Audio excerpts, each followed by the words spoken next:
Hola, queridos amigos. Nos encontramos hoy en este tiempo de gracia, en el marco del año jubilar, para reflexionar sobre el papel de la Iglesia frente a los grandes anhelos del corazón humano. La palabra que nos guía en este momento es la de peregrinos. Peregrinos no es una palabra vacía, sino una invitación a redescubrir lo esencial. El Evangelio vivido en lo concreto de nuestras comunidades y nuestras vidas. El corazón humano, cuando no está endurecido por el egoísmo o el miedo, sueña con la paz, desea la fraternidad, busca el sentido, anhela el bien. En cada ser humano hay una chispa de esperanza, un deseo de plenitud que lo impulsa a mirar más allá. Y aquí está la gran pregunta. ¿Qué tiene la Iglesia para decir y ofrecer frente a estos anhelos profundos? ¿Qué podemos aportar nosotros como discípulos de Jesús y como hijos e hijas de Don Orione? Bueno, profundicemos ahora estas preguntas para ver si encontramos las respuestas. La Iglesia no es una estructura fría ni una institución cerrada. En su esencia más profunda es comunidad de fe, pueblo de Dios en camino, madre que acoge, consuela, enseña y acompaña. Así la soñó Jesús, así la vivieron los primeros cristianos y así nos la entrega también nuestro fundador San Luis Orione. Don Orione supo ver que la Iglesia debía estar donde la humanidad más sufría, porque para él la caridad de Cristo es más poderosa que el dolor del mundo. Y también el Papa y los pobres eran su vida. La Iglesia, cuando es fiel a su misión, se convierte en signo del amor de Dios en medio de un mundo herido. No responde con teorías ni recetas, sino con presencia, ternura y compasión. Es testigo de que la paz es posible cuando nos dejamos reconciliar con Dios y entre nosotros, de que la fraternidad no es una utopía si caminamos juntos, de que el amor puede vencer la indiferencia. Don Orione fue un verdadero peregrino de la esperanza, no porque haya recorrido muchos lugares, aunque sí lo hizo, sino porque caminó con los corazones heridos, con los descartados, con los jóvenes, con los enfermos, con los pobres. Caminó con ellos, los escuchó, los abrazó y en cada uno descubrió a Cristo crucificado. Él no se conformó con un cristianismo cómodo o encerrado en la sacristía. Soñaba con una iglesia fuera de la sacristía, en la calle, en el barro, en los hospitales, en los asilos, en las cárceles. Don Orione fue un servidor de la caridad, no como una estrategia pastoral, sino como una forma de vivir el Evangelio en su radicalidad. Para él, la Iglesia debía ser una luz que no se impone pero que brilla, un refugio que no encierra pero que abraza, una fuerza que no domina pero que transforma por amor. Ahora los invito a conocer cuáles eran algunos de los desafíos que la Iglesia tenía en la época de Don Orione y cuáles fueron las respuestas que él supo dar en su tiempo.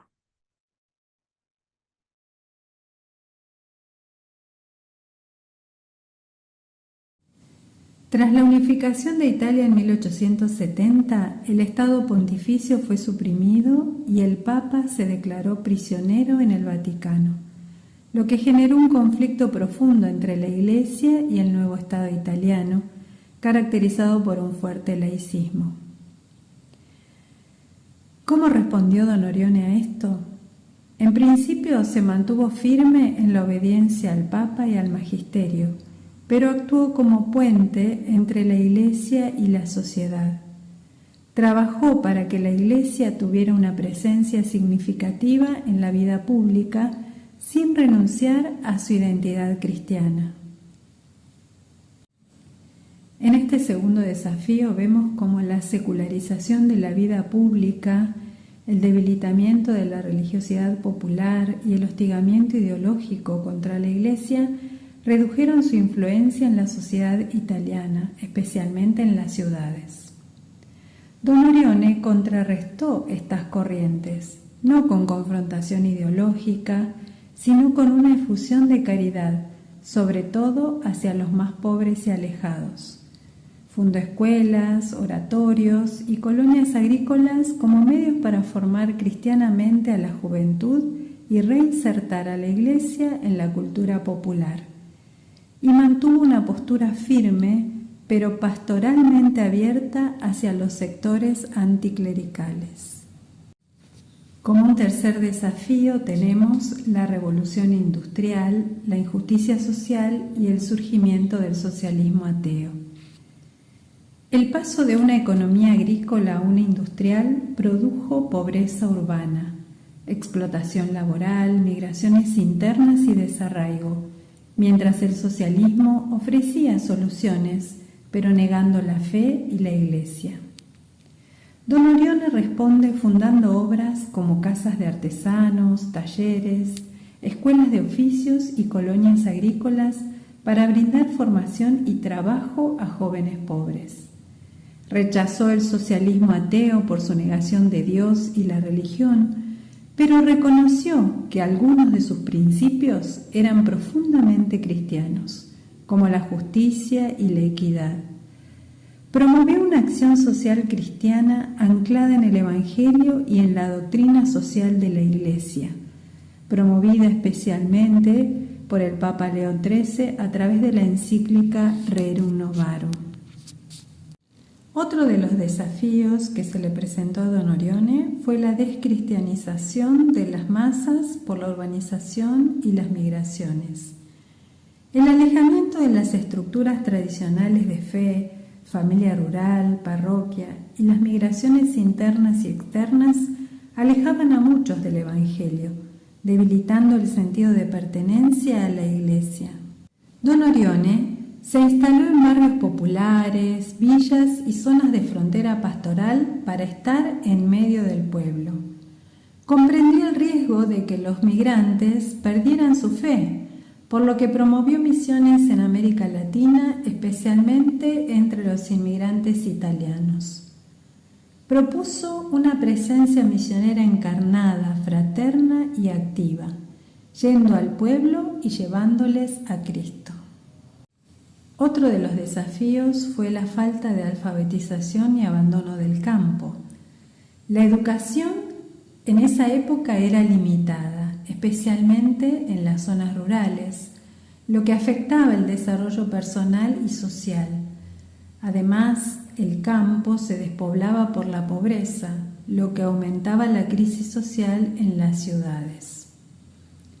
Don Orione, para dar una respuesta a este desafío, creó escuelas rurales y agrícolas para modernizar la producción agraria y dignificar al campesino. Buscó frenar el éxodo rural, ofreciendo oportunidades de desarrollo humano y cristiano en el campo. Y vio en la educación un medio no solo de promoción social, sino de evangelización. Un desafío importante en la época de Don Orione fue también el modernismo y la crisis teológica interna en la Iglesia.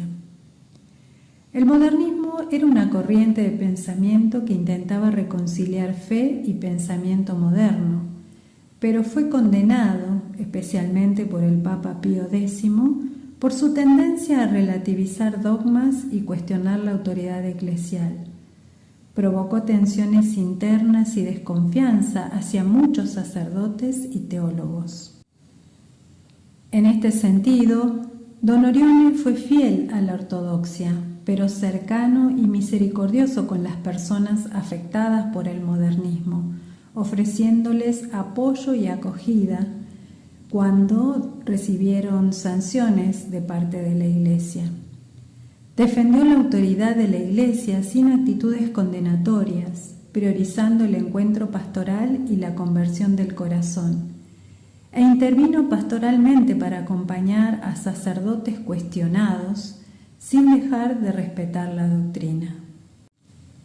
Y como último desafío que voy a anunciar acá, lo que no significa que no haya habido más desafíos en la vida de Don Orione, está el del fascismo y el riesgo de manipulación política de la religión.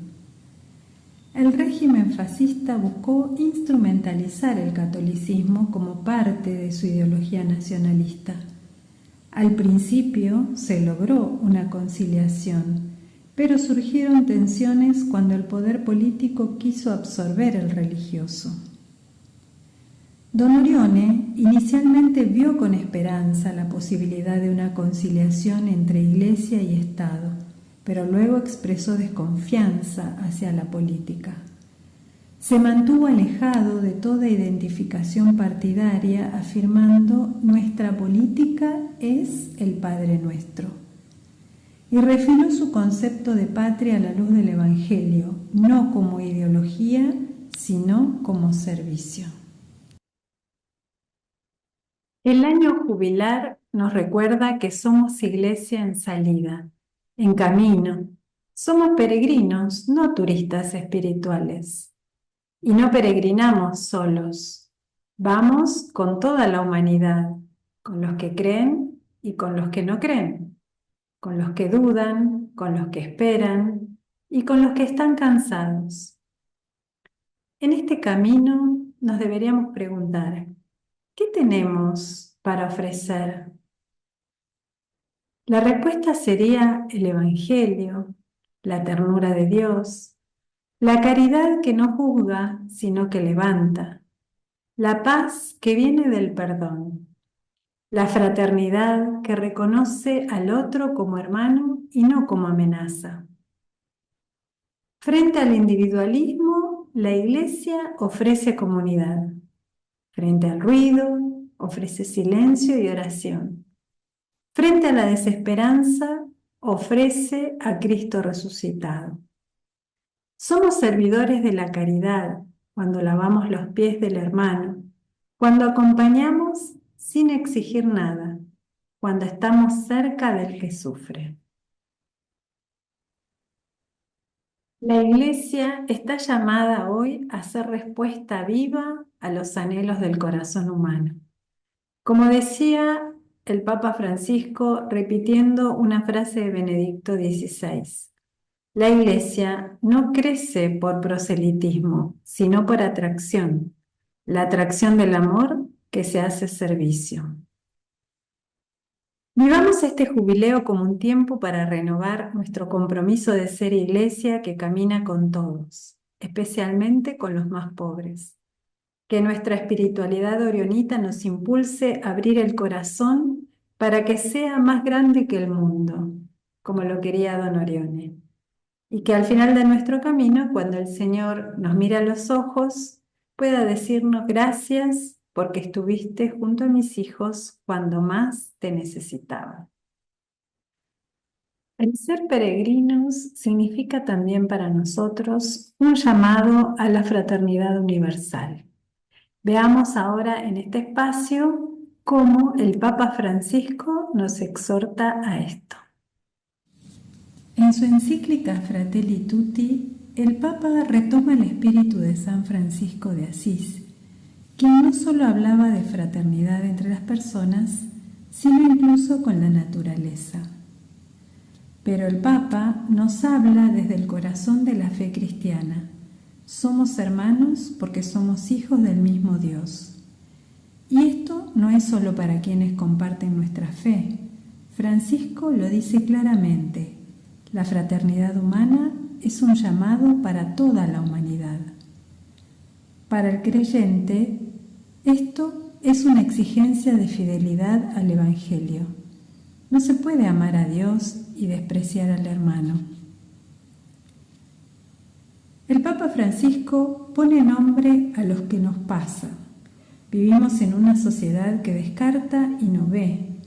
Nos acostumbramos a que haya personas en la calle, niños sin comida, migrantes rechazados, pueblos en guerra, y muchas veces miramos para otro lado. Él llama a esto la globalización de la indiferencia. Y frente a esa realidad, Francisco nos llama a despertar, a mirar el dolor ajeno como si fuera el nuestro. Nos invita a ser el buen samaritano del Evangelio, que no pasó de largo, sino que se detuvo, curó las heridas, pagó la posada. Eso es vivir la fraternidad. Para Francisco, la fraternidad no se limita al plano personal. También tiene un rostro social, político, comunitario. Es decir, tenemos que construir sistemas más justos, donde todos tengan un lugar, donde nadie quede fuera. Habla de una amistad social, que no es ingenua ni superficial. Es una forma de organizar la sociedad desde el encuentro, desde el diálogo, desde la inclusión, y esto es urgente en un mundo tan polarizado, tan roto, donde muchas veces se grita más de lo que se escucha. Y volvemos al corazón de nuestra fe. Jesús nos enseñó que el otro es mi prójimo, especialmente si está herido, excluido o caído al borde del camino. Ser cristianos no es rezar mucho, sino amar mucho y amar a todos, no solo a los que piensan como yo. La fraternidad es el camino que eligió Jesús. Por eso el Papa insiste tanto: o somos hermanos o nos perdemos como humanidad y como Iglesia. No hay verdadero cristianismo sin vida fraterna. Finalmente, Francisco no se dirige solo a los católicos. Él ha abierto caminos de diálogo con el Islam, el judaísmo y otras religiones. Su propuesta de fraternidad es para toda la familia humana. O aprendemos a vivir como hermanos o nos destruiremos como enemigos. Hoy, más que nunca, necesitamos esta palabra en nuestras familias, comunidades, ciudades y países. Necesitamos reconocernos y tratarnos como hermanos, con respeto, con ternura, con justicia, con compasión. La exhortación del Papa Francisco no es otra cosa que una traducción del Evangelio para nuestro tiempo. Ser fraternos no es una opción, es el camino que Dios sueña para nosotros. Pidamos al Señor que nos dé ojos para ver al otro, corazón para sentir su dolor, manos para ayudar y construir juntos. Que podamos ser como Iglesia signo de una fraternidad abierta, mansa y comprometida que transforme nuestro mundo desde dentro.